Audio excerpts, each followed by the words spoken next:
Hey kids, and welcome to another edition of Super Low Rent Sports Talk Theater. I'm Joe Ovies, flying solo today, as you can see. In fact, this could very well be the worst episode ever. Not only am I back in the 850 The Buzz studios, in fact, this is the control room. This is where I sit every Monday through Friday, 6 until 10 a.m., making sure that what you hear coming out of your speakers is radio magic. Chris Clark completely screwed me and is not here. What's up with that? Suddenly, he forgot that he had to go out of town. Thanks for that, Clark. But, being the absolute stand-up guy that he is, he did promise to join us via satellite from wherever he is, because I don't know where he's at.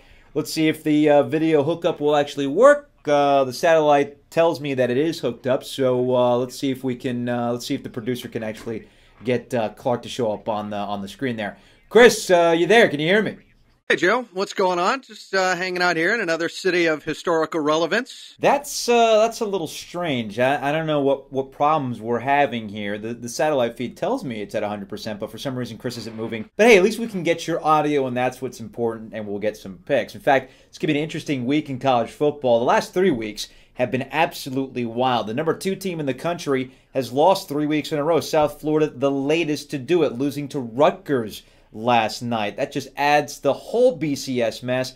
Boston College, should they take care of business, will move up more than likely to number 2. Not without controversy, though, because I know a lot of SEC honks out there are going to start touting the fact that LSU's one loss is better than a Boston College undefeated. We'll see about that. Obviously, Oklahoma will have something to say. And the Chris Fowlers and Kirk Herbstreits of the world, rejoice! You don't have to talk about South Florida all season long. Slow clap for you guys who didn't want to do any homework and actually respect the Bulls. So let's start in the SEC. Speaking of LSU, their redemption begins this weekend against Auburn. Clark, who you got? Polysymbolic words. I know history more than you. I speak better than you do. So I will take LSU.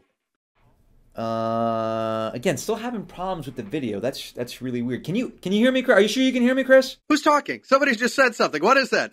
Oh, yeah, it's you. I can hear you. Okay. I just wanted to make sure. Let's go on to the next matchup. Let's go Kentucky, the team that beat LSU. They're taking on Florida. Florida, they're kind of out of the national championship picture, but still, it is a top 25 matchup in the SEC. Who do you like in this game? Smarmy, smarmy, sarcastic. Smarmy, smarmy, smarmy, Kentucky.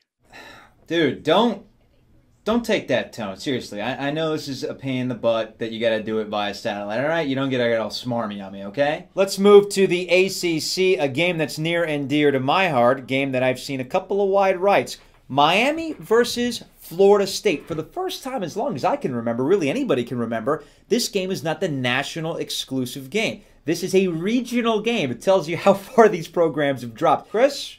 Who do we have in the less than stellar Miami-Florida State game? Hi, I'm radio guy Chris Clark with my pick for this week.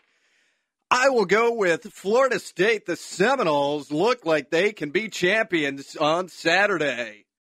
And last but not least, we'll talk about the rivalry right here in the state of North Carolina for the mythical state championship, although I do find it funny that ECU fan is talking about that when Wake Forest is down the way and doing some pretty good work themselves. Let's not forget about Appalachian State as well. But in this case, NC State is the opponent. East Carolina has already taken out North Carolina. Well, you know, Joe, I was just sitting here with Chris Clark, and I thought maybe I could throw my 2 cents in about this game. You know, I was sitting there at practice the other day with Rob Cass. You know, he reminds me of Bobby Orr back in the day when he played for the Bruins, and he passed out one day during practice. So I've got to go with NC State this week because I think the guys from ECU are all going to pass out as well. Back to you, Joe.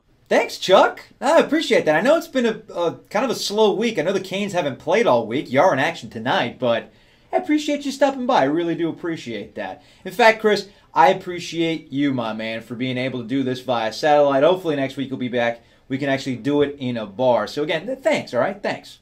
Next time I go out of town, I will not, I repeat, not do this again. It will be restaurant quality, dare I say, elephantine. I will be here, and it will work out much better.